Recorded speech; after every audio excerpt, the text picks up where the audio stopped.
Bobby Thompson up there swinging. He's had 2 out of 3, a single and a double, and Billy Cox is playing him right on the third base line. 1 out, last of the ninth. Blanca pitches. Bobby Thompson takes a strike called on the inside corner. Bobby hitting at .292. He's had a single and a double, and he drove in the Giants' first run with a long fly to center. Brooklyn leads at 4-2. Hartson down the line at third, not taking any chances. Lockton without too big of a lead at second, but he'll be running like the wind if Thompson hits one. Blanca throws. There's a long strike. It's going to be, I believe. The Giants win the pennant. The Giants win the pennant. The Giants win the pennant. The Giants win the pennant. Bobby Thompson hits into the lower deck of the left field stand.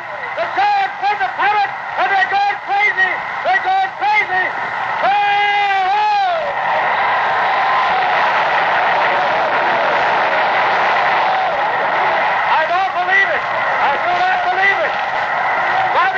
Hit a line drive into the lower deck of the left field stand, and the great place is going crazy.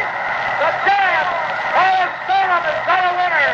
The Giants win it by a score of 5-4, and they're picking Bobby Thompson up and carrying him off the field.